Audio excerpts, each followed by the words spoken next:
റോമർക്ക് എഴുതിയ ലേഖനം ആണ് നമ്മൾ പഠിച്ചുകൊണ്ടിരിക്കുന്നത്. 15 അധ്യായങ്ങൾ നമ്മൾ വായിക്കുകയും ധ്യാനിക്കുകയും ചെയ്തു. ഇന്ന് 16-ാമത്തെ അധ്യായമാണ് നമ്മൾ തുടങ്ങുവാനായിട്ട് ആരംഭിക്കുന്നത്. ഇത് ഈ പഠന പരമ്പരയിലെ അവസാനത്തെ അധ്യായമാണ്. റോമർക്ക് എഴുതിയ ലേഖനം വളരെ പ്രാധാന്യം അർഹിക്കുന്ന, അല്ലെങ്കിൽ ധാരാളം ഉപദേശ വിഷയങ്ങൾ അടങ്ങിയിരിക്കുന്നതായിട്ടുള്ള ഒരു പുസ്തകമാണ്. അത് പഠിച്ചപ്പോൾ നമുക്ക് മനസ്സിലായി എന്ന് ഞാൻ വിചാരിക്കുന്നു. ഈ റോമാലേഖനം യഥാർത്ഥത്തിൽ അത് കൃത്യമായി മനസ്സിലാക്കിയാൽ അത് നമ്മുടെ ക്രിസ്തീയ ജീവിതത്തിൽ ഒരു വലിയ മുതൽക്കൂട്ടാണ് എന്നുള്ളതാണ് യാഥാർത്ഥ്യം. ലേഖനങ്ങളുടെ രാജാവ് എന്ന് ഈ റോമർക്ക് എഴുതിയ ലേഖനത്തെ കുറിച്ച് പറയാറുണ്ട്.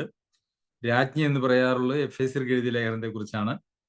ഞാൻ വിചാരിക്കുന്നു നമുക്ക് ഈ ലേഖനം പഠിച്ചു കഴിഞ്ഞാൽ എഫേസ്യർക്ക് എഴുതിയ ലേഖനം നമുക്ക് പഠിക്കുവാനായിട്ട് ശ്രമിക്കാം. 16-ാമത്തെ അധ്യായം യഥാർത്ഥത്തിൽ ഒരു എല്ലാവർക്കും വന്ദനം ചെല്ലുകയും ഈ ലേഖനം എഴുതി അവസാനിപ്പിക്കുന്നതിൻ്റെ ഭാഗമായിട്ട് വന്ദനം ചെല്ലുന്ന, ചിലരെ പരിചയപ്പെടുത്തുന്ന, ചില അന്വേഷണങ്ങൾ നടത്തുന്നതായിട്ടുള്ള ഒരു അധ്യായമാണ്. ഇവിടെ നമുക്ക് നമ്മുടെ സഹോദരിയും കെങ്ക്രയ സഭയിലെ ശുശ്രൂഷക്കാരത്തിയുമായ ഫേബയെ നിങ്ങൾ വിശുദ്ധന്മാർക്ക് യോഗ്യമാം വണ്ണം കർത്താവിൻ്റെ നാമത്തിൽ കൈക്കൊണ്ട് അവൾക്ക് നിങ്ങളുടെ സഹായം വേണ്ടുന്ന ഏത് കാര്യത്തിലും സഹായിക്കേണ്ടതിന് ഞാൻ നിങ്ങളെ ഭരമേൽപ്പിക്കുന്നു. അവളും പലർക്കും, വിശേഷാൽ എനിക്കും സഹായം ചെയ്തിരിക്കുന്നു. ഇവിടെ നമ്മുടെ സഹോദരിയും, യഥാർത്ഥത്തിൽ പൗലോസ് അപ്പോസ്തലൻ നമ്മുടെ എന്ന് പറയുമ്പോൾ പൗലോസ് അപ്പോസ്തലനും അതുപോലെ തന്നെ റോമയിലുള്ള സഭയെയുമാണ് അവിടെ പ്രാഥമികമായി ഇവിടെ ഉദ്ദേശിച്ചിരിക്കുന്നത്. എന്നാൽ ഈ ഫേബ എന്ന് പറയുന്നതായ സഹോദരി കെങ്ക്രയ സഭയിലെ ഒരു ശുശ്രൂഷക്കാരത്തിയാണ്. കെങ്ക്രയ സഭ എന്ന് പറയുന്നത് കൊരിന്ത് പട്ടണത്തിന് ഏതാനും കിലോമീറ്റർ മാത്രം ദൂരെ ഉള്ള ഒരു പട്ടണമാണ് കെങ്ക്രയ എന്ന് പറയുന്നത്. അപ്പോൾ കൊരിന്തിൽ ഇരുന്നാണ് ഈ ലേഖനം എഴുതുന്നത് എന്ന് നമ്മൾ ഇതിൻ്റെ ആദ്യ ഭാഗത്ത് പറഞ്ഞിരുന്നുവല്ലോ. അപ്പോൾ കൊരിന്തിലോ അതല്ല എങ്കിൽ കെങ്ക്രയിലോ ഇരുന്നാണ് ഈ ലേഖനം എഴുതുന്നത്. അപ്പോൾ കെങ്ക്രയ സഭയിലെ ശുശ്രൂഷക്കാരത്തിയായ ഫേബയെ പൗലോസ് അപ്പോസ്തലൻ ഇവിടെ പരിചയപ്പെടുത്തുന്നത് നമ്മുടെ സഹോദരി എന്നാണ്. അപ്പോൾ ഒരുപക്ഷെ പൗലോസ് അപ്പോസ്തലൻ കൊരിന്തിലാണെന്ന് വിചാരിക്കുക. കൊരിന്തിൽ ഇരുന്ന് എഴുതുമ്പോൾ കൊരിന്തിലെ സഭയെയും കെങ്ക്രയിലെ സഭയെയും അതുപോലെ തന്നെ റോമയിലെ സഭയെയും കൂട്ടി ഒരുമിച്ച് നമ്മുടെ എന്ന് പറയുന്നതായ ഒരു വാക്ക് നമുക്കിവിടെ കാണുവാനായിട്ട് സാധിക്കും. യഥാർത്ഥത്തിൽ ദൈവമക്കൾ തമ്മിലുള്ള ബന്ധം ഒരു പ്രാദേശിക സഭയിൽ അത് അവർ കൂടെ കാണുകയും സംസാരിക്കുകയും കൂട്ടായ്മ ആചരിക്കുകയും ഒക്കെ ചെയ്യുന്നതുകൊണ്ട് അത് കുറെ കൂടെ ആഴത്തിലുള്ളതാണ് എന്ന് വന്നാലും ദൈവത്തെ കൃത്യമായി ദൈവവചനം പ്രകാരം ജീവിക്കുന്നതായ ദൈവസഭയിലെ അംഗങ്ങളെ അവർ ഏത് സഭയിലുള്ളവരാണെങ്കിലും, നമ്മളുടെ പ്രാദേശിക സഭ മാത്രമല്ല മറ്റേത് സഭയിലുള്ളവരാണെങ്കിലും അവരെയും നമ്മുടെ സഹോദരി എന്ന് പറയാനായിട്ടുള്ള ഒരു അവകാശവും സ്വാതന്ത്ര്യവും അങ്ങനെ കണക്കാക്കപ്പെടാനായിട്ടുള്ള ഒരു സാധ്യതയും നമുക്കിവിടെ കാണാനായിട്ട് സാധിക്കും. അപ്പോൾ ഒരു സഭ അല്ലെങ്കിൽ വിശ്വാസലോകം സഭ എന്നൊക്കെ പറയുന്നത്, അല്ലെങ്കിൽ ആത്മീയ ബന്ധം എന്ന് പറയുന്നത്, അത് ഒരു സഭയിൽ മാത്രം ഒതുങ്ങി നിൽക്കുന്നതായിട്ടുള്ള കാര്യമല്ല. അവിടെ അതിനൊരു പ്രത്യേക തലമുണ്ട് എന്ന് വന്നാലും അതിന് വിശാലമായിട്ടുള്ള ഒരു തലവുമുണ്ട് എന്ന് നമുക്ക് കാണുവാനായിട്ട് സാധിക്കും. കൊരിന്ത്യ സഭയിൽ നിന്നും അല്ലെങ്കിൽ അഖായ, മഖദോന്യ സഭകളിൽ നിന്നുമൊക്കെ യെരുശലേമിലെ സഭയിലേക്ക് അവിടുത്തെ ദരിദ്രരായിട്ടുള്ള ആളുകൾക്ക് വേണ്ടി സ്വരൂപിച്ചു കൊണ്ടുപോകുന്നതിനെ കുറിച്ച് നമ്മൾ കൊരിന്ത്യർക്ക് എഴുതിയ ലേഖനം വായിച്ചപ്പോഴും ഈ കഴിഞ്ഞ അധ്യായം നമ്മൾ വായിച്ചപ്പോഴും നമ്മൾ ചിന്തിക്കുകയുണ്ടായി. അപ്പോൾ ക്രിസ്തീയ കൂട്ടായ്മ ബന്ധം എന്ന് പറയുന്നത് അത് ഒരു വിശാലമായ ഒരു അർത്ഥത്തിലും അതിന് വലിയ പ്രാധാന്യമുണ്ട് എന്നുള്ളത് നമ്മൾ മനസ്സിലാക്കണം. ശുശ്രൂഷക്കാരത്തി എന്നാണ് ഇവിടെ ഉപയോഗിച്ചിരിക്കുന്നത്. ഫേബ ഒരു ശുശ്രൂഷക്കാരത്തിയായിരുന്നു, ഒരു ഡീക്കൻ, സഭയുടെ സാമ്പത്തികമായിട്ടുള്ള അല്ലെങ്കിൽ ഭൗതിക ശുശ്രൂഷകൾക്ക് സഹായിയായിരുന്ന ഒരു വ്യക്തിയായിരുന്നു ഫേബ എന്ന് നമുക്ക് അതിൽ നിന്നും മനസ്സിലാക്കുവാനായിട്ട് സാധിക്കും. അപ്പോൾ സഭയിലെ വളരെ ഉത്സാഹിയായിരുന്ന,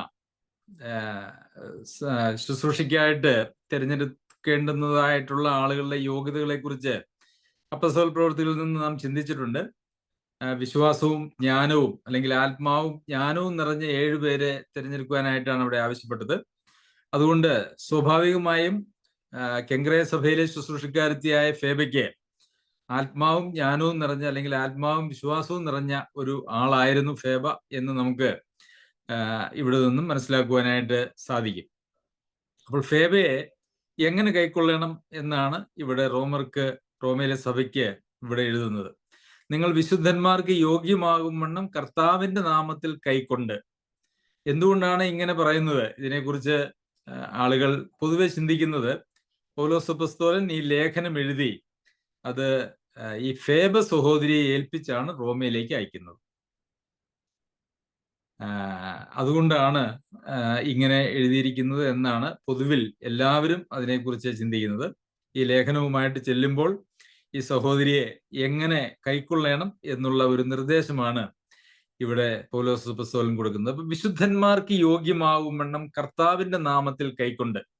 അപ്പോൾ ഒരു ദൈവ പൈതലിനെ നാം കൈക്കൊള്ളേണ്ടത്, ഒരു ദൈവ പൈതലിനെ നാം സ്വീകരിക്കേണ്ടത്, അത് ഒരു സ്വന്തം സഭയിലാണെങ്കിലും അല്ല, ദൂരെ നിന്ന് വരുന്നതായിട്ടുള്ള ഒരു സഭയിലെ ദൈവ പൈതലാണെങ്കിലും ഒരു ദൈവ പൈതലിനെ നാം നമ്മുടെ സഭയിലോ അതല്ലെങ്കിൽ നമ്മുടെ ഭവനത്തിലോ സ്വീകരിക്കുമ്പോൾ അതിന് ചില പ്രമാണങ്ങളുണ്ട് എന്ന് പറഞ്ഞാൽ അതിന് ചില പ്രത്യേകതകളുണ്ട് എന്ന് നമുക്കറിയാം. സാധാരണ ആരെങ്കിലുമൊക്കെ നമ്മുടെ വീട്ടിൽ വരുമ്പോൾ നമ്മൾ ആളുകളെ സ്വീകരിക്കുന്ന ഒരു രീതിയുണ്ടല്ലോ. എന്നാൽ അതിനേക്കാളൊക്കെ ഏറെ പ്രാധാന്യത്തോടു കൂടി വിശുദ്ധന്മാർക്ക് യോഗ്യമാകും വണ്ണം, അതായത് വിശുദ്ധന്മാരെ സ്വീകരിക്കുന്ന ഒരു രീതിയുണ്ട്. അത് ആത്മാവിന്റെ ഐക്യതയിൽ നിന്നും അല്ലെങ്കിൽ ഒരു പിതാവിന്റെ മക്കൾ എന്നുള്ളതായ ബന്ധത്തിൽ നിന്നും അതല്ലെങ്കിൽ ഒരേ ലക്ഷ്യത്തിലേക്ക് അന്യോന്യം സഹായിച്ചുകൊണ്ട് പോകുന്നതായിട്ടുള്ള വ്യക്തികൾ എന്നുള്ള നിലയിലൊക്കെ വിശുദ്ധന്മാർക്ക് യോഗ്യമാകും വണ്ണം സ്വീകരിക്കേണ്ടുന്നതായിട്ടുള്ള ഒരു സ്വീകരണമുണ്ട്. ഇത് വളരെ പ്രാധാന്യമുള്ള ഒരു കാര്യമാണ്. ഒരുപക്ഷെ നമുക്ക് വളരെ വേണ്ടപ്പെട്ടതായിട്ടുള്ള ആളുകൾ നമ്മുടെ ഭവനത്തിലോ സഭയിലോ ഒക്കെ വരുമ്പോൾ നമ്മൾ വളരെ കാര്യമായി അവരെ സ്വീകരിക്കുകയും സൽക്കരിക്കുകയും ഒക്കെ ചെയ്യും. എന്നാൽ പലപ്പോഴും വിശ്വാസികളായിരിക്കുന്ന ആളുകൾ നമ്മുടെ ഭവനങ്ങളിൽ വന്നു കഴിഞ്ഞാൽ ഒരുപക്ഷെ നാം എത്രത്തോളം താല്പര്യത്തോടു കൂടിയാണ് അവരെ സ്വീകരിക്കുന്നത് എന്നുള്ളത് നാം ഒന്ന് ചിന്തിക്കേണ്ടത് ആവശ്യമാണ്. താല്പര്യത്തോടെ സ്വീകരിക്കുക എന്ന് പറയുമ്പോൾ അവർക്ക് എന്തെങ്കിലും അങ്ങനെ വലിയ സദ്യ ഒരുക്കി കൊടുക്കുന്നതിനെ കുറിച്ചൊന്നുമല്ല. യഥാർത്ഥത്തിൽ സന്തോഷം, നമ്മുടെ ഹൃദയത്തിൽ അവരെ കാണുമ്പോഴും അവരോടുകൂടി ഇരിക്കുവാനായിട്ടുള്ള സന്തോഷവും അവരോട് സംസാരിക്കുവാനായിട്ടുള്ള സന്തോഷവും അതുപോലെ തന്നെ അവരെ സൽക്കരിക്കുവാൻ, അതും അതിനകത്ത് വരുന്ന കാര്യം തന്നെയാണ് എന്നുള്ളത് നമുക്കറിയാം. അപ്പോൾ വിശുദ്ധന്മാർക്ക് യോഗ്യമാകും വണ്ണം വിശുദ്ധന്മാർ സ്വീകരിക്കുമ്പോൾ അതിന് ഒരു പ്രത്യേക ഊഷ്മളതയുണ്ട് എന്ന് നമുക്ക് കാണുവാനായിട്ട് സാധിക്കും. എന്ന് മാത്രവുമല്ല, അവിടെ മറ്റൊരു പ്രയോഗം നമുക്ക് കാണുന്നത് കർത്താവിന്റെ നാമത്തിൽ കൈക്കൊണ്ട്. അപ്പോൾ വിശുദ്ധന്മാർക്ക് യോഗ്യമാകും വണ്ണം ഒരാളെ നാം സ്വീകരിക്കുന്നത് എങ്ങനെയാണ് എന്ന് ചോദിച്ചാൽ കർത്താവിന്റെ നാമത്തിലാണ് അവരെ കൈക്കൊള്ളേണ്ടത്.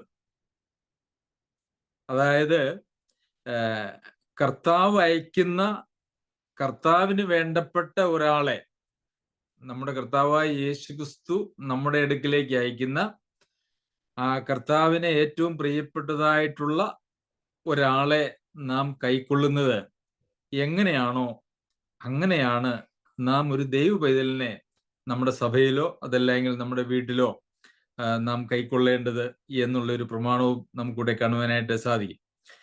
ഒരുപക്ഷെ സഭയിലെ വിശ്വാസികളെ നമുക്ക് വളരെ അടുത്ത പരിചയമുണ്ട് എന്നുള്ളത് കൊണ്ട് പ്രത്യേകമായിട്ട് അങ്ങനെ എഴുതേണ്ടതായിട്ടുള്ള ഒരു ആവശ്യമൊന്നുമില്ല. എന്നാൽ ഫേബ എന്ന് പറയുന്നതായ കെങ്ക്രയ സഭയിലെ സഹോദരിയെ റോമയിലുള്ള സഹോദരന്മാർക്ക് അല്ലെങ്കിൽ സഭയ്ക്ക് ഒരുപക്ഷെ അത്ര പരിചയം കാണാനായിട്ടുള്ള സാധ്യതയില്ല. അതുകൊണ്ട് കൊടുക്കുന്നതായിട്ടുള്ള ഒരു പ്രത്യേക നിർദ്ദേശമാണ്. എന്നാൽ ഈ നിർദ്ദേശത്തിലൊക്കെ ഒരു വലിയ പ്രമാണമുണ്ട് എന്ന് നമുക്ക് കാണുവാനായിട്ട് സാധിക്കും. എന്താണ് പ്രമാണം? ഒരു ദൈവപൈതലിനെ നാം കൈക്കൊള്ളുമ്പോൾ വിശുദ്ധന്മാർക്ക് യോഗ്യമാകുമെന്ന് കൈക്കൊള്ളണം, കർത്താവിന്റെ നാമത്തിൽ കൈക്കൊള്ളണം. അതിനുശേഷം പറഞ്ഞിരിക്കുന്നത്, അവൾക്ക് നിങ്ങളുടെ സഹായം വേണ്ടുന്ന ഏത് കാര്യത്തിലും സഹായിക്കേണ്ടതിന് ഞാൻ നിങ്ങളെ പ്രമേൽപ്പിക്കുന്നു. നിങ്ങളുടെ സഹായം വേണ്ടുന്ന ഏത് കാര്യത്തിലും വേണ്ടുന്ന സഹായം അവർക്ക് ചെയ്യണം എന്നാണ് ഇവിടെ പറയുന്നത്. മ്യൂട്ടാക്കാത്തവർ മ്യൂട്ടാക്കണേ.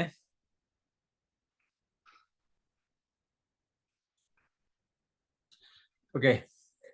അപ്പോൾ ദൈവമക്കളെ കൈക്കൊള്ളുന്നതിന്റെ പ്രമാണം അല്ലെങ്കിൽ മനോഭാവം എന്ന് പറയുന്നത്, അല്ലെങ്കിൽ അതിൻ്റെ പ്രാധാന്യം എന്നൊക്കെ പറയുന്നത് നമുക്ക് ഈ വാക്യങ്ങളിൽ കാണുവാനായിട്ട് സാധിക്കും. അവൾക്ക് നിങ്ങളുടെ സഹായം വേണ്ടുന്ന ഏത് കാര്യത്തിലും സഹായിക്കേണ്ടത് ഞാൻ നിങ്ങളെ ഭരമേൽപ്പിക്കുന്നു. അപ്പോൾ ഈ സഹോദരി ഒരുപക്ഷെ ഒറ്റയ്ക്കൊന്നും ആയിരിക്കുകയല്ല യാത്ര ചെയ്യുന്നത് എന്ന് നമുക്ക് ചിന്തിക്കാം. സഹോദരിയുടെ ഭർത്താവ് കാണുവാനായിട്ടുള്ള സാധ്യതയുണ്ട്. അതല്ല എങ്കിൽ മറ്റ് സഭാപ്രതിനിധികളോ ആരെങ്കിലും ഒക്കെ ഉണ്ടോ എന്നുള്ളത് നമുക്കറിയില്ല. തൻ്റെ അടുത്ത ബന്ധുക്കൾ ഒരുപക്ഷെ മക്കളോ വല്ലതും ഉണ്ടോ എന്ന് നമുക്കറിയില്ല. എങ്കിലും ഈ യാത്രയുടെ നേതൃത്വം എന്ന് പറയുന്നത് ഈ പ്രിയ സഹോദരിക്കാണ് എന്ന് നമുക്ക് കാണാം. അവളും പലർക്കും, വിശേഷാൽ എനിക്കും സഹായം ചെയ്തിരിക്കുന്നു.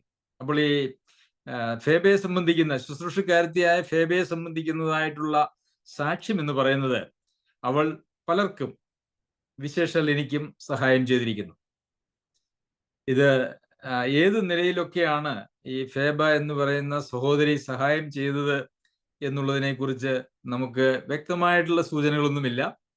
എന്നാൽ ഒരു ഭവനത്തിലെ ഒരു സഹോദരി എന്നുള്ള നിലയിൽ ഏതെല്ലാം നിലയിൽ വിശുദ്ധന്മാർക്ക് ശുശ്രൂഷ ചെയ്യുവാനായിട്ടുള്ള സാധ്യതകളുണ്ടോ ആ നിലയിലെല്ലാം ഈ സഹോദരി അങ്ങനെ ശുശ്രൂഷ ചെയ്തിട്ടുണ്ട് പലർക്കും. അത് പൗലോസ് അപ്പോസ്തലന് വേണ്ടി മാത്രമല്ല, പലർക്കും എന്ന് പറയുമ്പോൾ ഒരുപക്ഷെ സഹോദരി അംഗമായിരിക്കുന്ന കെങ്ക്രയ സഭയിലും അതുപോലെ തന്നെ അതിന് ചുറ്റുവട്ടത്തുള്ള മറ്റ് സഭകളിലും, പ്രത്യേകിച്ച് കൊരിന്ത് സഭയിലും ഈ പ്രിയ സഹോദരി പലരെയും ശുശ്രൂഷിച്ചിട്ടുണ്ട് എന്ന് നമുക്ക് കാണുവാനായിട്ട് സാധിക്കും.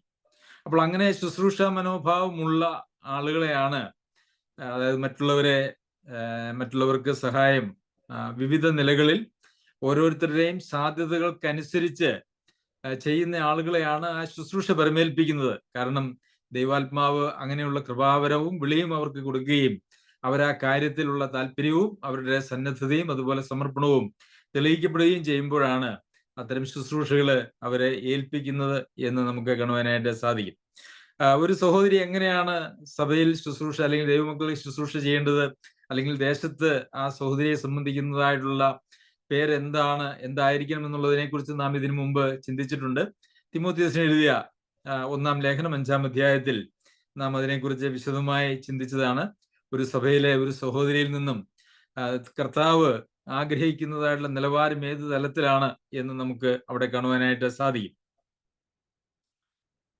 അപ്പോൾ ഇങ്ങനെ ഈ സഹോദരിയെ സ്വീകരിക്കണം, അവർക്ക് വേണ്ടുന്നതായിട്ടുള്ള എല്ലാ കാര്യങ്ങളും നിങ്ങൾ ചെയ്തു കൊടുക്കണം എന്നൊക്കെ അവിടെ പറഞ്ഞിരിക്കുന്നു. അതുകൊണ്ട് റോമയിലെ സഭ അങ്ങനെ ചെയ്തിരിക്കുന്നു എന്ന് നമുക്ക് കാണുവാനായിട്ട്, അല്ലെങ്കിൽ അങ്ങനെ നമുക്ക് വിശ്വസിക്കാം.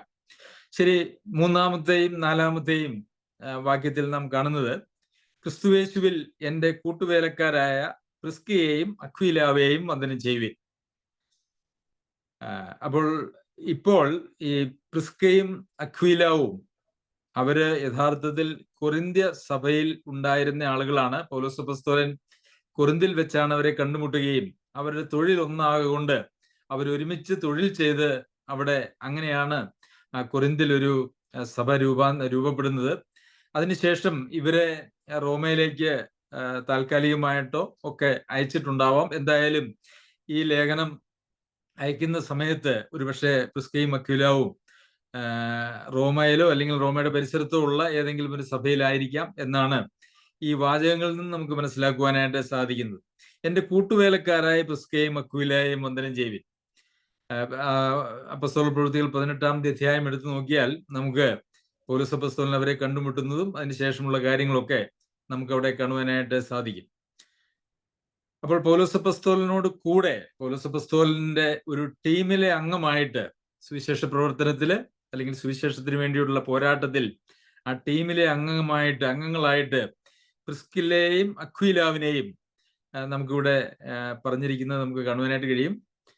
സാധാരണഗതിയിൽ പറയുക സാധാരണ പുരുഷന്മാരുടെ പേരാണ് ആദ്യം പറയുക. എന്നാൽ ഇവിടെ പ്രിസ്കയെയും പ്രിസില്ല എന്ന് ഇംഗ്ലീഷിൽ പറയും, പ്രിസ്കയെയും അക്വിലാവിനെയും. അപ്പോൾ ഞാൻ വിചാരിക്കുന്നു ആ ഒരു കുടുംബത്തിലും മറ്റുള്ളവരെ ശുശ്രൂഷിക്കുന്നതിനും അതുപോലെ സഭാകാര്യങ്ങൾക്കും ഒക്കെ കൂടുതൽ മുൻകൈ എടുത്ത് സമർപ്പണമുള്ള ഒരു കുടുംബമായിട്ട് നമുക്ക് പ്രിസ്കയെ നമുക്ക് അങ്ങനെ കാണുവാനായിട്ട് സാധിക്കും. അങ്ങനെയാണ് എന്ന് ഞാൻ വിചാരിക്കുന്നു. അതെൻ്റെ ഒരു ഭാവന മാത്രമാണ്, ഞാനതിൽ മുറുകെ പിടിക്കുന്നില്ല. ഒരു പക്ഷേ അന്നത്തെ ഒരു സംസ്കാരത്തിന്റെ ഭാഗം ആണോ, അങ്ങനെ ആവാനായിട്ടുള്ള സാധ്യതയില്ല. ആദ്യം പൗലോസ് അപ്പോസ്തലൻ എഴുതുന്നത് പ്രിസ്കയുടെ പേരാണ്. അത് പ്രിസില്ല അപ്പോസ്തല പ്രവൃത്തിയിൽ 18-ാം അധ്യായത്തിൽ നാം വായിക്കുമ്പോഴും അവിടെ മുൻകൈ എടുക്കുന്നത് നമുക്ക് കാണുവാനായിട്ട് സാധിക്കും. അവർ എൻ്റെ പ്രാണന് വേണ്ടി തങ്ങളുടെ കഴുത്ത് വെച്ച് കൊടുത്തവരാകുന്നു. അപ്പോൾ അക്വിലാവിലെയും പ്രിസില്ലയെയും ഒരുമിച്ച് പൗലോസ് അപ്പോസ്തലൻ ഇവിടെ പരിചയപ്പെടുത്തുന്നത് അവർ എൻ്റെ പ്രാണന് വേണ്ടി തങ്ങളുടെ കഴുത്ത് വെച്ച് കൊടുത്തവരാകുന്നു. പ്രിയമുള്ളവരെ, ക്രിസ്തീയ ബന്ധത്തിന്റെ ആഴം, അതിൻ്റെ താല്പര്യം, അതിൻ്റെ സമർപ്പണം, വിശ്വാസികൾ ദൈവമക്കൾ തമ്മിലുള്ളതായിട്ടുള്ള ബന്ധത്തിന്റെ ആഴമെന്നൊക്കെ പറയുന്നത് നമുക്കിവിടെ കാണുവാനായിട്ട് സാധിക്കും. ഒരുപക്ഷെ നമ്മൾ യോഹന്നാൻ എഴുതിയ ലേഖനം അതിൻ്റെ 1-ാം ലേഖനം 3-ാം അധ്യായത്തിന്റെ 16-ാമത്തെ വാക്യത്തിൽ നാം ഇതേ കാര്യം വായിക്കുന്നുണ്ട്. നമുക്കത് ഒന്ന് വായിക്കാം. യോഹന്നാൻ എഴുതിയ 1-ാം ലേഖനം 3-ാം അധ്യായം അത് 16-ാമത്തെ വാക്യം. അവൻ നമുക്ക് വേണ്ടി തന്റെ പ്രാണനെ വെച്ചു കൊടുത്തതിനാൽ നാം സ്നേഹം എന്ത് എന്ന് അറിഞ്ഞിരിക്കുന്നു. നാമും സഹോദരന്മാർക്ക് വേണ്ടി പ്രാണനെ വെച്ച് കൊടുക്കേണ്ടതാകുന്നു. അപ്പോൾ ഇവിടെ നമുക്ക് കാണുന്നത് പ്രാണനെ വെച്ചു കൊടുക്കുന്ന ഒരു പ്രമാണം നമ്മൾ ലേഖനത്തിൽ വായിക്കുന്നുണ്ട്. എന്നാൽ ഇവിടെ പ്രാണനെ വെച്ചു കൊടുത്തതായിട്ടുള്ള 2 വ്യക്തികളെ കുറിച്ചും നമുക്ക് കാണാനായിട്ട് സാധിക്കും. അക്വിലായും പ്രിസ്കയും അവരുടെ പൗലോസ് അപ്പോസ്തലന്റെ പ്രാണന് വേണ്ടി തങ്ങളുടെ കഴുത്ത് വെച്ചു കൊടുത്തവരാണ്. അത് ഏത് നിലയിലാണ് എന്നുള്ളതിൻ്റെതായ വിശദമായ വിവരണങ്ങളൊന്നുമില്ല.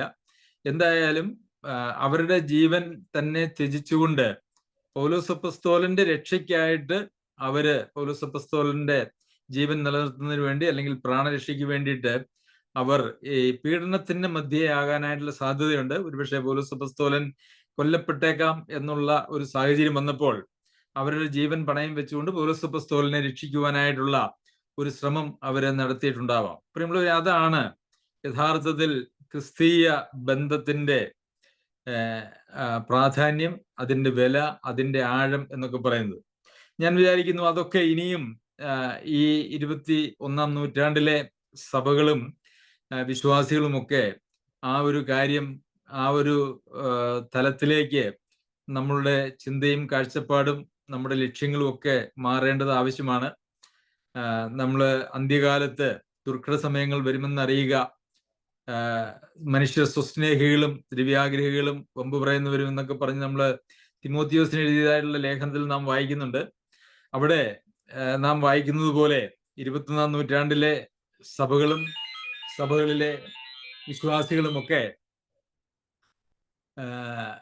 അവര് ഈ സ്വസ്നേഹികളായിട്ട്, അതായത് മറ്റുള്ളവരെ ദൈവമക്കളെ സ്നേഹിക്കുന്നതിന് പകരം സ്വസ്നേഹികളായിട്ട് അവര് തീർന്നു പോയിട്ടുണ്ടോ എന്നുള്ളത് ഒരു ചിന്താ വിഷയമാണ്. ഈ സഭാബന്ധം എന്ന് പറയുന്നത് പ്രധാനമായും ഞായറാഴ്ച കാണുന്നതിൽ മാത്രമോ അതല്ലെങ്കിൽ ഇട ദിവസങ്ങളിലുള്ള ഏതെങ്കിലും മീറ്റിങ്ങിലൊക്കെ കാണുന്നതിൽ മാത്രമുള്ള ഒരു ഹായ് പറയുന്നതായിട്ടുള്ള ഒരു ബന്ധം മാത്രമാണെന്ന് അനേക സഭകളിലും ഉള്ളത്. അതുകൊണ്ട് ആളുകൾക്ക് തൃപ്തിയാണ്, അത്രയൊക്കെ മതി. പലപ്പോഴും ആളുകൾ ഇങ്ങനെ പറഞ്ഞു കേട്ടിട്ടുണ്ട്, മനുഷ്യരുമായിട്ട് ദൈവമക്കളുമായിട്ട് കൂടുതൽ അടുത്തു പോയാൽ അത് വലിയ പ്രശ്നമാണ്. അടുക്കാനായിട്ട് പലപ്പോഴും പ്രശ്നമുണ്ട് എന്നുള്ളത് ഒരു യാഥാർത്ഥ്യമാണ് താനും. അതിനുള്ള കാരണം എന്ന് പറയുന്നത് അത് അവർ യഥാർത്ഥത്തിൽ ഒരു ദൈവമക്കൾ തന്നെയാണോ, അല്ലെങ്കിൽ ആ ജീവന്റെ വഴിയിലാണോ അവർ നടക്കുന്നത് എന്നുള്ള ഒരു ചോദ്യമാണ്. പലപ്പോഴും ചില ആളുകളൊക്കെ പറഞ്ഞ് കേട്ടിട്ടുണ്ട്, ഈ അടുത്ത കാലത്ത് ഞാൻ അതിനെക്കുറിച്ച് കേട്ടു, ഈ പെന്തക്കോസ്തുകാരോടും ബ്രദറുകാരോടും ഒക്കെ ഇടപെടുക എന്ന് പറഞ്ഞാൽ വലിയ പ്രയാസമുള്ള കാര്യമാണ്. ഇത് പറയുന്നത് മറ്റ് അതിൽ പെടാത്തതായിട്ടുള്ള സഭാവിഭാഗങ്ങളിൽ പെടുന്ന ആളുകളാണ് ഇങ്ങനെ ഒരു കമന്റ് പറഞ്ഞതായിട്ട് ഞാൻ ഈ അടുത്ത സമയം അറിഞ്ഞത്. പ്രിയമുള്ളവരെ, എന്തുകൊണ്ട് നമ്മളോട് ഇടപെടുന്നതായിട്ടുള്ള ആളുകൾക്ക് ഒരു കൃപയും ഒരു വെളിച്ചവും ഒരു സമാധാനവും ഒരു സന്തോഷവും ഒന്നും കാണുവാനായിട്ട് സാധിക്കുന്നില്ല? എന്തോ ഒരു അടിസ്ഥാനപരമായിട്ടുള്ള പ്രശ്നം അങ്ങനെയാണെങ്കിൽ ഇന്നത്തെ വിശ്വാസികൾ എന്ന് പറയുന്നതായിട്ടുള്ള ആളുകളുടെ ജീവിതത്തിൽ ഉണ്ട് എന്ന് തന്നെയാണ് അതിൽ നമുക്ക് മനസ്സിലാക്കുവാനായിട്ട് സാധിക്കുക. അപ്പോൾ നമുക്ക് വേണ്ടി ഇന്നത്തെ ക്രിസ്തീയ ഗോളത്തിൽ വിശ്വാസികൾ എന്ന് പറയുന്നവരായിട്ടുള്ള, അല്ലെങ്കിൽ രക്ഷിക്കപ്പെട്ടവരെന്ന് പറയുന്നതായിട്ടുള്ള ആളുകളുടെ ജീവിതത്തിൽ പോലും ഓരോരുത്തരും അവരവർക്ക് വേണ്ടി ജീവിക്കുന്ന ഒരു ജീവിതമാണ് നമുക്ക് കാണാനായിട്ട് സാധിക്കുന്നത്. എന്നാൽ പ്രിയമുള്ളവരെ, ആരും തനിക്കായി തന്നെ ജീവിക്കുന്നില്ല, തനിക്കായി തന്നെ മരിക്കുന്നുമില്ല. നമുക്കറിയാമല്ലോ, നമുക്കായിട്ട് നാം ജീവിക്കുന്നുവെങ്കിൽ ആ ജീവിതം ക്രിസ്തീയ ജീവിതമല്ല. കർത്താവിനായിട്ട് നാം ജീവിക്കുമ്പോഴാണ് ക്രിസ്തീയ ജീവിതമാകുന്നത്. കർത്താവിനായിട്ട് ജീവിക്കുക എന്ന് പറഞ്ഞാൽ കർത്താവിന്റെ സഭയ്ക്ക് വേണ്ടി, അല്ലെങ്കിൽ കർത്താവിന്റെ മക്കൾക്ക് വേണ്ടി ജീവിക്കുക എന്നുള്ളതാണ്. അതുകൊണ്ട് ഇവിടെ നമുക്ക് കാണാനായിട്ട് കഴിയുന്നത് പ്രിസ്ക അക്വിലാവ് എന്ന് പറയുന്നതായിട്ടുള്ള ദൈവത്തെ സ്നേഹിക്കുന്ന, ദൈവസഭയെ സ്നേഹിക്കുന്ന, ദൈവജനത്തെ സ്നേഹിക്കുന്ന, ദൈവിക പരിപാടിയെ സ്നേഹിക്കുന്ന ഒരു കുടുംബത്തെയാണ്. ഞാൻ വിചാരിക്കുന്നു ഈ പ്രിസ്കയെ, നമ്മൾ നേരത്തെ വായിച്ച ഫേബ പോലും ഇത്ര ദൂര യാത്ര ചെയ്ത്, ഇന്നത്തെ പോലെയുള്ള യാത്രാ സൗകര്യങ്ങളൊന്നുമില്ല ആ കാലഘട്ടത്തിൽ. അന്ന് എങ്ങനെയാണ് അവർ യാത്ര ചെയ്തതെന്ന് നമുക്കറിയില്ല. എന്തായാലും അങ്ങനെ ദീർഘമായ ഒരു യാത്ര ചെയ്ത് ഒരു ലേഖനവുമായി റോമയിലെ സഭയിലേക്ക് പോകുവാനായിട്ട് ഒരു സഹോദരി നേതൃത്വം എടുക്കുന്നു എന്ന് പറയുമ്പോൾ അവരുടെ സമർപ്പണവും ഒക്കെ നമുക്ക് അവിടെ കാണുവാനായിട്ട് സാധിക്കും. അതുമാത്രവുമല്ല, മറ്റ് ആരെയെങ്കിലും ഏൽപ്പിക്കുന്നതിനേക്കാൾ ഈ ഫേബയെ ഏൽപ്പിക്കുക എന്ന് പറയുന്നത് പൗലോസ് അപ്പോസ്തലന് കൂടുതൽ വിശ്വാസവും ആ വ്യക്തിയിൽ ഉണ്ടായിരുന്നു എന്ന് നമുക്ക് കാണുവാനായിട്ട് സാധിക്കും. അപ്പോൾ എന്റെ പ്രാണന് വേണ്ടി, പൗലോസ് അപ്പോസ്തലന്റെ പ്രാണന് വേണ്ടി ജീവനെ വെച്ചു കൊടുക്കുന്നതായ, കഴുത്ത് വെച്ചു കൊടുത്തതായ രണ്ടാളുകളാണ് പ്രിസ്കയും അക്വിലാവും. പ്രിയമുള്ളവരെ, നമ്മുടെ സഹവിശ്വാസികൾക്ക് വേണ്ടിയുള്ള നമ്മുടെ മനോഭാവം, നമ്മുടെ കരുതൽ, നമ്മുടെ കാഴ്ചപ്പാട്, നമ്മുടെ ബന്ധം ഏത് നിലയിലാണ് എന്ന് പരിശോധിക്കേണ്ടത് ആവശ്യമാണ്. നമ്മളിലും സഹവിശ്വാസികളിലും വർത്തിക്കുന്നത് ദൈവീക ജീവനാണ് എങ്കിൽ, ഞാനത് ഒന്നുകൂടി എടുത്തു പറയുവാനായിട്ട് ആഗ്രഹിക്കുന്നു, നമ്മിലും നമ്മുടെ സഭയിലെ മറ്റ് ദൈവ മക്കളിലും ഉള്ളത് ദൈവീക ജീവൻ ആണ് എങ്കിൽ, ആ ജീവൻ തമ്മില് ഒരു വലിയ ബന്ധമുണ്ട് എന്ന് നമുക്ക് കാണുവാനായിട്ട് സാധിക്കും. ആ ജീവൻ തമ്മിൽ വേർപിരിഞ്ഞിരിക്കുവാനായിട്ട് കഴിയില്ല. കാരണം ഒരേ ജീവനാണ് രണ്ടാളുകളിലും ഉള്ളത്. ഒരേ ജീവൻ രണ്ടാളുകളിലുമുണ്ട്. ആ ജീവൻ ക്രിസ്തുവിന്റെ ജീവനുമാണ് എങ്കിൽ തീർച്ചയായിട്ടും അവിടെ ഒരു യോജിപ്പും, അവിടെ സഹോദരന്മാർക്ക് വേണ്ടി എന്ത് ത്യാഗവും സഹിക്കുവാനായിട്ടുള്ള മനസ്സും അവിടെ ഉണ്ടാകേണ്ടത് ആവശ്യമാണ്. അങ്ങനെയൊന്നുമില്ല എങ്കിൽ അതിന്റെ അർത്ഥം നമ്മളിൽ വ്യാപരിക്കുന്നത് ഒരുപക്ഷെ ദൈവിക ജീവന്റെ സമൃദ്ധിയല്ല, ഒരുപക്ഷെ ഒരു ജീവന്റെ ഒരല്പം, ഒരു ICUവിലോ അല്ലെങ്കിൽ ഒരു വെന്റിലേറ്ററിലോ കിടക്കുന്ന ഒരു മനുഷ്യന് ഉള്ളതുപോലെയുള്ള ഒരു ജീവൻ ഏത് സമയത്തും പോകാം. അതായത് പ്രയോജനമില്ലാത്ത ജീവൻ ഉണ്ടോ എന്ന് ചോദിച്ചാൽ ഉണ്ട്. നമുക്കറിയാമല്ലോ, ബ്രെയിൻ ഡെത്ത് സംഭവിച്ചതായിട്ടുള്ള ആളുകളെ കുറിച്ച്, അവർക്ക് ജീവനുണ്ടോ എന്ന് ചോദിച്ചാൽ ഉണ്ട്. എന്നാൽ അവര് ഒരിക്കലും മരണത്തിലേക്കല്ലാതെ ജീവന്റെ തുടുപ്പിലേക്കോ ജീവന്റെ പ്രവർത്തനത്തിലേക്കോ അവർ മടങ്ങി വരുന്നില്ല. അങ്ങനെയുള്ള ഒരു ജീവനുമായിട്ട് ജീവിക്കുന്ന ആളുകളാണോ ഇന്ന് ക്രിസ്തീയ ലോകത്ത് ദൈവമക്കൾ എന്ന് അവകാശപ്പെടുന്നതായിട്ടുള്ള, വിശ്വാസികൾ എന്ന് അവകാശപ്പെടുന്നതായിട്ടുള്ള, രക്ഷിക്കപ്പെട്ടവർ എന്ന് അവകാശപ്പെട്ടതായിട്ടുള്ള ആളുകൾ എന്ന് ഞാൻ പലപ്പോഴും ഭയപ്പെടാറുണ്ട്. പ്രിയമുള്ളവരെ, നമുക്ക് നമ്മുടെ ജീവിതത്തെ ഒന്ന് പരിശോധിക്കാം. പലപ്പോഴും നമുക്ക് മറ്റുള്ളവർക്ക് വേണ്ടി എന്തെങ്കിലുമൊക്കെ ചെറിയ ചെറിയ ചില്ലറ കാര്യങ്ങളൊക്കെ ചെയ്തു കൊടുക്കുമ്പോൾ അതിനെക്കുറിച്ച് വലിയ കാര്യം ചെയ്തു എന്നുള്ള ചിന്തയോടുകൂടി ജീവിക്കുന്ന ആളുകളാണ് നാം എല്ലാവരും. പൊതുവിൽ അങ്ങനെയാണ്. എന്നാൽ ദൈവം നമ്മുടെ പ്രാണനെ പോലും കരുതാതെ മറ്റുള്ളവർക്ക് വേണ്ടി നമ്മളുടെ ജീവിതം ഒരു യാഗമായി തീരാൻ, ദൈവത്തിന് യാഗമായി നമ്മളുടെ ജീവിതത്തെ സമർപ്പിച്ചിട്ടുണ്ടെങ്കിൽ ദൈവമക്കൾക്ക് വേണ്ടി അതൊരു യാഗമായി തീരുക തന്നെ ചെയ്യും. ദൈവമക്കൾക്ക് വേണ്ടി യാഗമായി തീരാത്ത ഒരു ജീവിതം എന്ന് പറയുന്നത് ദൈവത്തിന് യാഗമായി സമർപ്പിച്ചിട്ടുള്ള ഒരു ജീവിതമല്ല. അങ്ങനെ ദൈവത്തിന് യാഗമായി സമർപ്പിച്ചിട്ടുള്ള ജീവിതവും ശരീരവും ഒന്നുമല്ല എങ്കിൽ അവരെ കുറിച്ച് ദൈവമക്കൾ എന്ന് പറയുവാനായിട്ട് ലജ്ജിക്കേണ്ടി വരും എന്ന് ഞാൻ വിചാരിക്കുന്നു. ശരി, അങ്ങനെ അക്വിലായും പ്രിസ്കയും അവരെ സംബന്ധിച്ച് നമ്മൾ ഇന്ന് ചിന്തിക്കുകയും അതുപോലെ തന്നെ വലിയ മാതൃകയായിട്ട് അവരെ നാം കാണുകയും ചെയ്യുന്നത് അവരുടെ ജീവിതത്തിൽ അവർ വെച്ചതായിട്ടുള്ള മാതൃക ഈ 2000 വർഷങ്ങൾക്ക് ശേഷവും ഇന്ന് ഉറക്കെ സംസാരിക്കുന്നത് കൊണ്ടാണ്. ഇതുപോലെയുള്ള ആളുകൾ നമ്മുടെ ഇടയിലും ധാരാളം ഉണ്ടാകേണ്ടതായിട്ടുള്ള ആവശ്യമുണ്ട്. ഓരോ കാലഘട്ടം കഴിയുമ്പോഴും അങ്ങനെയുള്ള ആളുകൾ മാതൃകയുള്ള ആളുകളായിട്ട് സമൂഹത്തിൽ, സഭാചരിത്രത്തിൽ അങ്ങനെയുള്ള ആളുകൾ ഇടം പിടിക്കേണ്ടതും ആവശ്യമാണ്.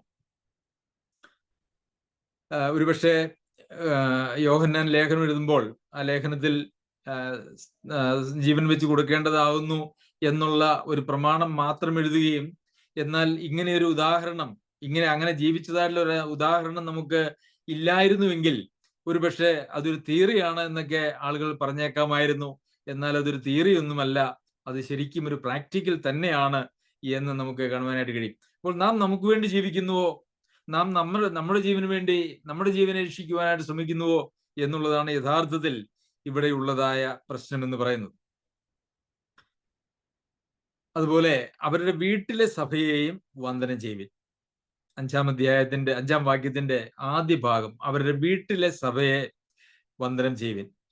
1-ാം നൂറ്റാണ്ടിൽ എല്ലാ സഭായോഗങ്ങളും ഭവനങ്ങളിലായിരുന്നു. ഒരുപക്ഷെ ഞാനത് നിങ്ങളുടെ ഇടയ്ക്കൽ സൂചിപ്പിച്ചിട്ടുണ്ട്. ഭവനങ്ങളിൽ അല്ലാത്തതായ ഒരു സഭായോഗവും 1-ാം നൂറ്റാണ്ടിൽ ഉണ്ടായിരുന്നില്ല. അതിനെക്കുറിച്ച് ഞാൻ ചിന്തിക്കുന്നത്, മനസ്സിലാക്കുന്നത് അന്ന് ഒരു സഭാ ഹോൾ ഉണ്ടാക്കാനായിട്ടുള്ള പ്രാപ്തിയൊന്നുമുള്ള ആളുകൾ ആ കാലഘട്ടത്തിൽ ഉണ്ടായിരുന്നില്ല എന്നുള്ളത് കൊണ്ടല്ല. പ്രത്യേകിച്ച് ഈ അക്വിലായും പ്രിസ്കയും അതുപോലെ പൗലോസ് അപ്പോസ്തലനും ഒക്കെ കൂടാരപ്പണി ചെയ്തിരുന്ന ആളുകളായിരുന്നു. അവർക്ക് ഒരു കെട്ടിടം, ഒരു 1-2 സെന്റ് സ്ഥലത്ത് ഒരു കെട്ടിടം ഉണ്ടാക്കി ഒരു സഭായോഗം കൂടാനൊന്നും കഴിയാത്ത സാഹചര്യം ഉണ്ടായിരുന്നില്ല. പൗലോസ് അപ്പോസ്തലൻ വേണമെങ്കിൽ അവിടെ ഓരോ സ്ഥലത്തും ചെന്ന് ഓരോ സഭകൾ സ്ഥാപിക്കുമ്പോൾ അവിടെയുള്ള ചില സഹോദരന്മാരെയൊക്കെ കൂട്ടി പൗലോസ് അപ്പോസ്തലനും കൂടെ കൂടി ഒരു കെട്ടിടം പണിയുക എന്ന് പറയുന്നത് ഒട്ടും അസാധ്യമായിരുന്ന ഒരു കാര്യമല്ല. എന്നാൽ ദൈവിക പരിപാടി എന്ന് പറയുന്നത് സഭയെ ഒരിക്കലും ഒരു കുടുംബത്തിൽ നിന്ന് മാറ്റി ഒരു കെട്ടിടത്തിലേക്ക് മാറ്റുക എന്ന് പറയുന്നത് ഒരു സഭയെ സംബന്ധിക്കുന്ന ദൈവിക പരിപാടി അല്ലായിരുന്നതുകൊണ്ടാണ് അങ്ങനെ ചെയ്തത് എന്നാണ് ഞാൻ അതിനെക്കുറിച്ച് ചിന്തിക്കുന്നത്. എല്ലാ സഭകളും ഒരു ഉദാഹരണം പോലും മറിച്ച് നമുക്ക് പറയുവാനായിട്ടില്ല. എല്ലാ സഭകളും ഭവനങ്ങളിലായിരുന്നു എന്നുള്ളത് കൊണ്ട് ഭവനങ്ങളിൽ ആണ് സഭാ കൂടിവരവ് 1-ാം നൂറ്റാണ്ടിൽ ദൈവം ആഗ്രഹിച്ചിരുന്നത്. അപ്പസ്തോലന്മാർക്ക് അത് സംബന്ധിക്കുന്നതായിട്ടുള്ള ആലോചനകൾ കൊടുത്തിരുന്നു. അവരങ്ങനെ തന്നെയാണ് അത് ചെയ്തത്. നമുക്കറിയാം, പല സഭകളിലും ധനവാന്മാരായിട്ടുള്ള ആളുകൾ ഉണ്ടായിരുന്നു, അന്നത്തെ ഗവൺമെന്റ് ഉദ്യോഗസ്ഥന്മാരുണ്ടായിരുന്നു. അതൊക്കെ നമുക്ക് കാണാനായിട്ട് സാധിക്കും. എങ്കിലും അവരാരും സഭയെ സ്വന്തം ഭവനത്തിൽ നിന്ന് ദൂരെ മാറ്റിയിട്ടില്ല എന്നുള്ളത് നമുക്ക് കാണാം.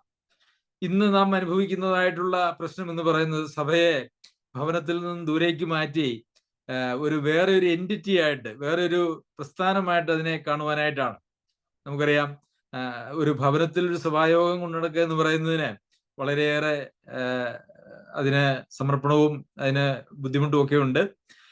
എന്നാൽ അത് അല്ല, മറിച്ച് പലപ്പോഴും ആളുകൾക്ക് ഒരു ഭവനത്തിലാണ് സഭ എന്ന് പറഞ്ഞു കഴിഞ്ഞാൽ അങ്ങനെ ഒരു സഭയിലേക്ക് പോകാൻ പോലും ആളുകൾക്ക് താല്പര്യവുമില്ല. ഏതെങ്കിലും പൊതുസ്ഥലത്താണ് ആരാധനയെങ്കിൽ അവിടെ പോകാം എന്നുള്ള കാഴ്ചപ്പാടാണ് പൊതുവിൽ ആളുകൾക്കുള്ളത്. അതും ഒരു തെറ്റായിട്ടുള്ള കാഴ്ചപ്പാടാണ്. അപ്പോൾ ഞാൻ വിചാരിക്കുന്നു പല ഭവനങ്ങളിലും ഈ സഭകൾ ഉണ്ടായി വരേണ്ടത് ആവശ്യമാണ്. അതിനകത്ത് മറ്റൊരു കാര്യവും കൂടി ഉള്ളത്, ഒരു വീട്ടിൽ കൊള്ളാവുന്ന ആളുകൾ മാത്രമേ ഒരു സഭയിൽ ആവശ്യമുള്ളൂ. അതിൽ കൂടുതൽ ആളുകൾ വന്നു കഴിഞ്ഞാൽ അടുത്ത വീടുകളിലൊക്കെ സഭായോഗങ്ങൾ കൂടി വരുവാനായിട്ട് സാധിക്കും. അതിനെ സംബന്ധിച്ച് ഞാനൊരു ചരിത്രമൊക്കെ പരിശോധിച്ചു കഴിഞ്ഞപ്പോൾ അന്നത്തെ സഭകളിൽ ഒരു 50 ആളുകളിൽ കൂടുതൽ ഉണ്ടായിരുന്നില്ല എന്നാണ് അതിനെക്കുറിച്ച് ഞാൻ വായിച്ചത്. അപ്പോൾ ഭവനങ്ങളിലാണ് സഭ വേണ്ടത്. അതുപോലെ തന്നെ സഭയിലെ വിശ്വാസികൾ നമ്മളുടെ കുടുംബത്തിലെ അംഗങ്ങൾ പോലെയാണ്. നമ്മുടെ കുടുംബത്തിലെ അംഗങ്ങളെ നമ്മൾ വീട്ടിലാണല്ലോ കൈക്കൊള്ളുന്നത്. നമ്മുടെ മക്കളോ ഭാര്യയോ ഭർത്താവോ അല്ലെങ്കിൽ മാതാപിതാക്കന്മാരോ വന്നു കഴിഞ്ഞാൽ നമ്മൾ ഒരിക്കലും മറ്റൊരു പൊതുസ്ഥലത്തേക്ക് നമ്മൾ പറഞ്ഞു വിടുകയില്ല. നമ്മളെ വീട്ടിലാണ് അവരെ കൈക്കൊള്ളുന്നത് എന്ന് പറഞ്ഞതുപോലെ തന്നെ സഹവിശ്വാസികളെ അപ്പന്മാരായിട്ടും അമ്മമാരായിട്ടും മക്കളായിട്ടും സഹോദരന്മാരായിട്ടും സഹോദരിമാരായിട്ടും കാണുമ്പോൾ ഭവനങ്ങളിലാണ് അവരെ സ്വീകരിക്കേണ്ടതും സഭായോഗങ്ങൾ ഭവനങ്ങളിലാണ് ആയിരിക്കേണ്ടത്. ആൾപ്പെരുപ്പം കാണിക്കുന്നതിന് വേണ്ടി വലിയ കെട്ടിടങ്ങൾ ഉണ്ടാക്കി അങ്ങോട്ട് സഭായോഗങ്ങൾ മാറ്റുന്നത് ദൈവവചനത്തിലെ സഭയുടെ പ്രവർത്തനങ്ങൾക്ക് ഒത്തവണ്ണം അങ്ങനെ മുമ്പോട്ട് പോകുന്നതിന് തടസ്സമായിട്ടാണ് അത് വരിക എന്നുള്ളതും നമുക്ക് കാണുവാനായിട്ട് കഴിയും. ഇന്ന് മെഗാ ചർച്ചുകൾ എന്നുള്ള പേരിൽ 500, 1000, 2000, 5000 പേരുള്ള സഭകളുണ്ട്. അവരൊക്കെയും അവര് തമ്മിൽ കാണുന്നവരോ തമ്മിൽ അറിയാവുന്നവരോ ആത്മീയമായിട്ടുള്ളൊരു ബന്ധമുള്ളവരോ ഒന്നുമല്ല. അവർക്കൊക്കെ അവിടെ പോയി അവിടുത്തെ ചില ചടങ്ങുകളിൽ പങ്കെടുത്ത് തിരികെ പോവുക എന്നുള്ളതിനപ്പുറം യാതൊരു സഭാബന്ധവും അല്ലെങ്കിൽ ആത്മീയമായിട്ടുള്ള ബന്ധവും അവരുടെ ഇടയിൽ ഇല്ല. അത് ഉണ്ടാകുക എന്ന് പറയുന്നത് അസാധ്യമായിട്ടുള്ളൊരു കാര്യവുമാണ്. ദൈവവചനത്തിലെ പ്രമാണങ്ങളെക്കാൾ നമുക്ക് അതിനെ ഒന്ന് പരിഷ്കരിക്കാം എന്ന് വിചാരിച്ചാൽ അതൊരിക്കലും സാധ്യമാകുകയില്ല. ദൈവാത്മാവ്, സർവജ്ഞാനിയായ ദൈവം തന്റെ ആത്മാവിനാൽ നമുക്ക് രേഖപ്പെടുത്തി തന്നിരിക്കുന്നതായിട്ടുള്ള പ്രമാണങ്ങളും ഉദാഹരണങ്ങളും അതിനെ മെച്ചപ്പെടുത്തുവാനായിട്ട് ഒരിക്കലും നമുക്ക് കഴിയുന്നതല്ല. അതുകൊണ്ട് ദൈവവചനത്തിലെ അതേ പ്രമാണങ്ങൾ തന്നെ നാം പാലിച്ചുകൊണ്ട് മുമ്പോട്ട് പോകുന്നതാണ് ഉചിതം. അതാണ് ദൈവഹിതം എന്ന് ഞാൻ വിചാരിക്കുന്നു. പ്രിയമുള്ളവരെ, നാം ഈ ലേഖനം പഠിച്ചപ്പോൾ നാം പ്രത്യേകിച്ച് 12 മുതലുള്ള അധ്യായങ്ങൾ നാം പഠിച്ചു വരുമ്പോഴൊക്കെയും നമുക്ക് കാണുവാനായിട്ട് കഴിയുന്നത് ദൈവ മക്കൾ തമ്മിലുള്ള അല്ലെങ്കിൽ സഭകളിലുള്ളതായിട്ടുള്ള ദൈവമക്കളുടെ ആത്മീയ ബന്ധവും അതിന്റെ ആഴങ്ങളും ആ ബന്ധത്തിൽ നിന്നുളവാകേണ്ടുന്നതായിട്ടുള്ള ജീവിതവും ഒക്കെയാണ് കൂടെ കൂടെ നാം വായിക്കുമ്പോൾ നമുക്ക് മനസ്സിലാക്കുന്നതായിട്ടുള്ളൊരു കാര്യം. ഈ ബന്ധമൊന്നുമില്ലാതെ കേവലം ഞായറാഴ്ച കൂടി വരുന്നതായിട്ടുള്ള ഒരു പ്രസ്ഥാനമായിട്ട് ഒരു സഭ മാറിപ്പോയാൽ ഞാൻ വിചാരിക്കുന്നു ആ ഒരു സഭ ദൈവിക പരിപാടിയിൽ നിന്ന് അന്യപ്പെട്ടു പോകുവാനായിട്ടുള്ള എല്ലാ സാധ്യതയുമുണ്ട്. അവിടെ ദൈവവചന പഠനം എത്രയുണ്ട് എന്ന് വന്നാലും അവിടെ മറ്റ് പാട്ടോ അല്ലെങ്കിൽ അതുപോലെയുള്ള ഏത് കാര്യങ്ങൾ അവിടെ ഉണ്ട് എന്ന് വന്നാലും ഏതെല്ലാം സംഗീതോപകരണങ്ങൾ ഉപയോഗിച്ചുകൊണ്ടാണെങ്കിലും ഉപയോഗിക്കാതെയാണെങ്കിലും അത് യഥാർത്ഥത്തിൽ ദൈവത്തിന് പ്രസാദകരമായി തീരുമോ ഇല്ലയോ എന്നുള്ളതൊരു വലിയ ചോദ്യചിഹ്നമാണ്. കൊരിന്ത്യർക്ക് എഴുതിയ ലേഖനം 13-ാം അധ്യായത്തിന്റെ 1, 2, 3 വാക്യങ്ങൾ നാം കണ്ടു. അവിടെ വിശ്വാസത്തിൽ നിന്നും വിശ്വാസത്തിനായിട്ടും എന്തെല്ലാം ചെയ്താലും ഏതെല്ലാം നിലയിൽ ആളുകൾ ഉന്നതി പ്രാപിച്ചാലും അവിടെ ഈ ബന്ധം, ക്രിസ്തീയ ബന്ധമില്ല എങ്കിൽ അതൊക്കെ വ്യർത്ഥമാണ് എന്ന് നമ്മൾ കാണുന്നു. പിന്നുള്ളവരെ, നാം ഒരു യഥാർത്ഥ ദൈവസഭയായി വെളിപ്പാട് പുസ്തകം 1-ാം അധ്യായത്തിന്റെ ഭാഷയിൽ പറഞ്ഞാൽ കർത്താവിന്റെ വലങ്കൈയിൽ ഇരിക്കുന്നതായിട്ടുള്ള ഒരു നിലവിളക്കായി നമുക്ക് മുമ്പോട്ട് പോകാം. സുരക്ഷിതനായ ദൈവം നമ്മെല്ലാവരെയും ഇതിന് സഹായിക്കട്ടെ. അവന്റെ അതിപരിശുദ്ധ നാമം വാഴ്ത്തപ്പെടുമാറാകട്ടെ.